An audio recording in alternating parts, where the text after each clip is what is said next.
Ah, the reveal trailer. The pinnacle of hype machine wizardry at its best. Blast us with lots of cool sounds and colors and shapes and things. Make implicit promises about what to expect. These marvels of marketing madness rarely deliver on their promises. That's not to say they don't at least look cool. And the 2023 Game Awards, yeah, I know that was a little while ago, did not fail to deliver the hype machine. So besides, got anything else to say besides there's a hype machine? Well, yes, in fact, we do. Because featured in all that hypedness was a game called Exodus. But hiding under the hype for Exodus was some actual information that gives us a little bit of hope that we might get a good game sometime. Because yes, it looked like Mass Effect just done by a different studio, but it's those folks behind that studio, Archetype Entertainment, that gives us some reason to believe that this might actually be a really cool game. The first of those folks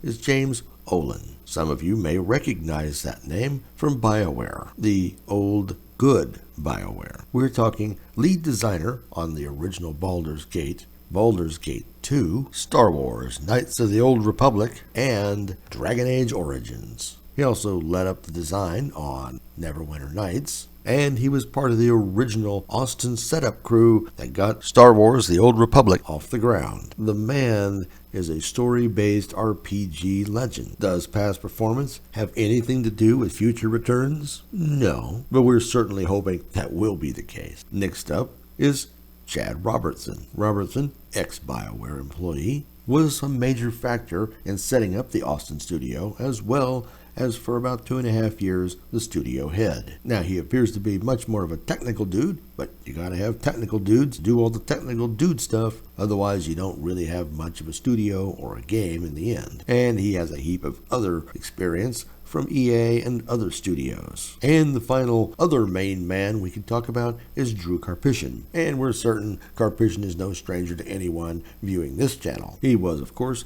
lead writer on Star Wars, Knights of the Old Republic, worked on the Baldur's Gate series, and Jade Empire. There's a gem that nobody talks about anymore. And, of course, he was the main man in the story for Mass Effect. He has also done work on Star Wars The Old Republic. Now, reading someone's resume doesn't really mean a whole lot unless they deliver. And we're not going to know if they're going to deliver until they, deliver. And that's because the reveal trailer was just a hype trailer. We at the channel are thinking, why didn't you show us a dialogue system? Why didn't you show us some choices? They sure say the choices matter. In fact, here's a little blurb, a Q&A they did, where James Ohlen tells us choices matter. Well, yes, of course. That's the core of the game.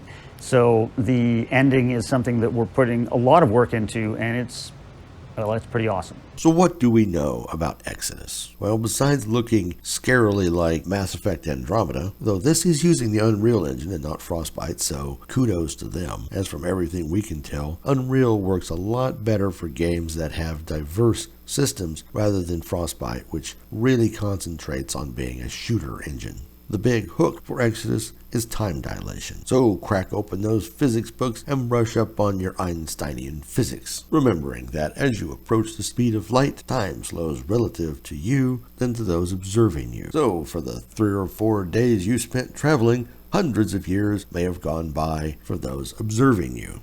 This sounds very cool, and very much something Drew Karpyshyn would likely come up with. We do have a couple of questions, however. How do you maintain a connection to the world around you when it's constantly changing and essentially moving past you? If the relationships that you form outside of your traveler duties, how do you maintain the connectedness? How do you still care? Will this be part of the companion system? On the Exodus website, they do mention that you will have companions and they will play central roles in the story. And from our perspective, they're going to have to play a very large role to keep us grounded and wanting to continue a story about a landscape that is always shifting under your feet. Next, we know this is supposed to be an RPG. How detailed? We don't know. We don't have classes. We don't have any kind of progression system been laid out for us yet. The only hint that we have is that we go from scavenger to Traveler. We do know we're special and that we have some ability to connect with technology that most others don't. We have a named protagonist, June, and theoretically we can customize all kinds of stuff, though they didn't go into any of that, which is a real bummer. It is certainly fair to say there are way more questions than there are answers,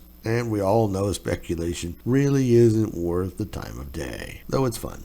Now, besides the lack of information, the one catch, the possible bummer that comes out of this is Archetype Entertainment is Wizards of the Coast studio. Olin has made it clear that Wizards of the Coast has given them freedom to do whatever they want, however they want to do it, which is why he came back out of retirement to start the studio. Maybe that's true, maybe it's not. Still, Wizards of the Coast doesn't have the best reputation. Then again, Larian Studios has proven that they can work with Wizards of the Coast and crank out an absolute stellar product. I'll drop a bunch of links in the description below. There's an extended story trailer which shows a little more story for one of your companions. It's essentially what it is, the companion trailer. And to the website that has a little more information about some tidbits, but nothing earth-shattering or particularly revealing. And finally a link to Archetype Entertainment so you can take a look at the studio, even though Exodus is the thing that they have all plastered all over the site, and give it a gander as well. So what's your interest level in this game? Have you heard about it? Or you just go, meh, we'll see when it comes? Let us know in the comments below, and don't forget to like and subscribe. Thanks for watching.